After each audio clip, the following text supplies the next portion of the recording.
नमस्कार, आपण पाहत आहात सह्याद्री न्यूज, आवाज महाराष्ट्राचा। मी पहिल्यांदा खानापूर तालुक्यातल्या सगळ्या मतदारांचं मनापासून या ठिकाणी आभार व्यक्त करेन, कारण मला असं वाटतं की धनशक्तीपेक्षा कामावरती विश्वास ठेवून आमच्या पार्टीचं गेल्या 10-15 वर्षामध्ये आम्ही जे एकसंघपणे काम करतो आहे, ज्या लोकांची सेवा करण्याचा प्रयत्न करतो आहे, त्या कामाला प्रायोरिटी दिली लोकांनी आणि खूप मोठं यश शिवसेनेला खानापूर तालुक्यामध्ये मिळाले। मी तमाम सगळ्या लोकांचं मनापासून या ठिकाणी आभार मानेन आणि त्यांचं सगळ्यांचं अभिनंदन करेन। आणि मला असं वाटतं की तिसरं यश याच्यापेक्षा सुद्धा विधानसभेच्या यशानंतर काम करत गेलो आपण आणि माझ्यावरती लोकांचा खूप मोठा विश्वास बसला। म्हणजे मी मुद्दाम तुम्हाला सांगतो, मी आमदार म्हणून वागत नाही या मतदारसंघात, मी प्रत्येक घरातला सदस्य म्हणून वागण्याचा प्रयत्न करत असतो। त्यामुळे लोकांचा खूप विश्वास आहे माझ्यावरती आणि त्या विश्वासास पात्र राहून इथनं पण काम करण्याची जबाबदारी आमची आहे। खानापूर तालुक्यात यश मिळालं, आटपाडी तालुक्याकडे आटपाडी तालुक्यामध्ये खूप मोठं यश मिळाले।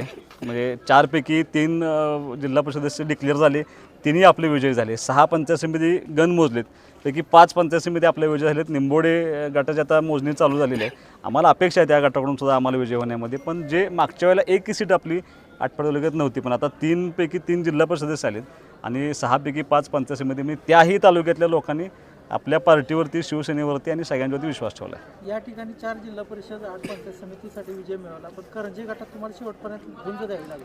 नाही, असं काय छोटी राजकारण आहे, ते झुंज जरी द्यावलेले असले तरी काही त्यावरच्या तांत्रिक गोष्टी, पैशाचा अतिवापर पुढच्या पार्टीकडून झाला आहे, त्याच्यामुळे ते थोडासा फरक पडला आणि आम्हाला एक्सपेक्टेड होतं की शेवटच्या टप्प्यापर्यंत ही आमची निवडणूक येईल, पण विजय आमचा होणार हा मात्र आत्मविश्वास आम्हाला होता। विकास कामाच्या नावावर तुम्ही निवडणूक लढवली, आता इथून पुढचं काय असेल? मुळात डे फर्स्टपासून आम्ही विधानसभेची निवडणूक असेल, नगरपालिकेची असेल ना, किंवा आता झेडपी पंचायत समिती असेल, विकासाच्या व्यतिरिक्त आम्ही कसली चर्चा केलेली नाही। जे पूर्वी काम केले आणि भविष्यात काय काम करणार या धोरणावरतीच आम्ही त्या ठिकाणी काम करत गेलो। मला असं वाटतं की जे विधानसभेला आश्वासन दिले होते, ज्या आत्ताच्या नगरपालिकेला झेडपी पंचायतीला आश्वासन दिले होते, ते प्रत्येक काम कसं ताकदीनं करता येईल यासाठी आम्ही इथून पुढे प्रयत्न करत राहू आणि आमच्या डोक्यात कधीही राजकारण खालच्या दरावरचं नसतं। आम्ही विकास कामाची भूमिका घेऊन इथून पुढे काम करू। विरोधकांनी तुमच्या मुख्यमंत्र्यावर टीका केली, याचं सोशल मीडियावर जास्त त्यांनी चर्चा केली। मला असं वाटतं की त्यांनी त्याची पार्श्वभूमी समजून घ्यायला पाहिजे होती, पण तो राजकारणाचा डाव असतो। त्या सभेमध्ये अनिल भाऊंच्यावरती खूप खालच्या थराला जाऊन टीका झाली होती आणि त्याचं उत्तर देत असताना ज्यांनी टीका केली होती त्यांच्यावरती मी खालच्या थरात बोललो होतो किंवा एकेरी उल्लेख केला होता।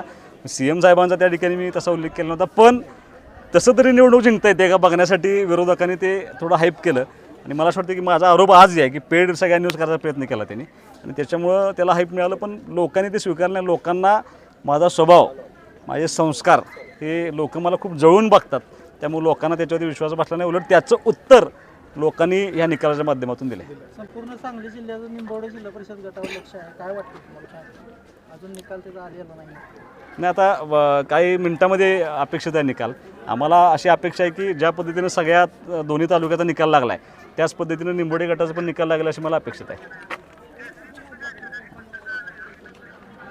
भाऊंच्या पश्चात तिसऱ्या निवडणुकीत तुमचं नेतृत्व सिद्ध झालं, त्या निमित्तानं काय भावना आहेत तुमच्या? मला असं वाटतं की भाऊ गेल्यानंतर विधानसभेची निवडणूक झाली, त्याच्यामध्ये प्रचंड मोठं यश 78,000 मताचं मताधिक्य मला मिळालं। विरोधकांनी फक्त अनिल भाऊंची सहानुभूतीवर निवडून आला असं प्रचार करण्याचा प्रयत्न केला। मी सहानुभूती होती असं नाकारणारा कार्यकर्ता नाहीच आहे, पण मी काय नौखा नव्हतो।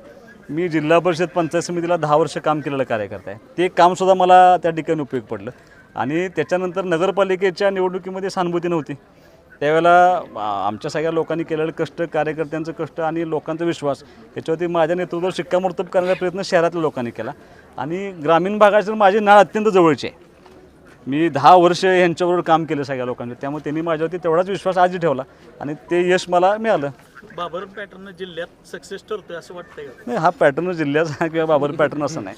हे यश सुहास बाबरचं एकट्याचं नाही, हे यश कार्यकर्त्यांचं आहे, हे यश पार्टीचं आहे। परत तुम्ही समजून घ्या, पुढच्या पार्टीनं फक्त पैसा घेऊन आले, आमची पार्टी इतकी प्रचंड मोठी आहे, इतकं स्ट्रॉंग काम आहे पार्टीचं आमच्या, रात्रंदिवस आमचे लोक काम करत आहेत, त्या कार्यकर्त्यांचं हे यश आहे। हे काय बाबर पॅटर्न माझं एकट्याचं यश नाही याच्यात। विरोधकांचा सुपला साथ झाला, त्याचं पाहता मी असं कधी म्हणत नाही, मी कधी कुणाला कमी लेखत नाही, पण सुपडा साफ झाला याला।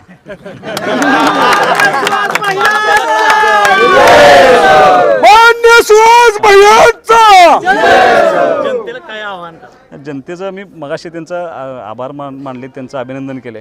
जनतेला आव्हान एवढंच आहे की आता सगळं शांततेत निवडणूक पार पडली, इथून थोडंसं शांततेत व्हावे आणि कामाच्या प्रत्येक शब्दाला आम्ही सगळे एकत्रितपणे जबाबदार आहोत. तुम्हाला जे शब्द दिले होते, किंबहुना ह्या मतदारसंघामध्ये जो विकास त्यांना अपेक्षित आहे ती करण्याची जबाबदारी माझी आहे, ती मी 100% पूर्ण करेन. हुकुमशाही आणि गुंडशाहीचा आरोप करते तर त्याला काय होतं? या गुंडशाहीचा आणि हुकुमशाहीचा त्यांच्याकडे आहे, ते मोडून काढले लोकांनी. हे समजून घ्या. आटपाडी तालुक्यामध्ये अतिरेक झाला होता या निवडणुकीच्या प्रचारामध्ये. खालच्या थरावरती प्रचार करणे, समाज माध्यमावरती इतक्या दर्जाहीन प्रचार केला होता. त्याचं उत्तर आज खानापूर आणि आटपाडी तालुक्यातल्या जनतेने दिलं असं मानणार मी कार्यकर्ता.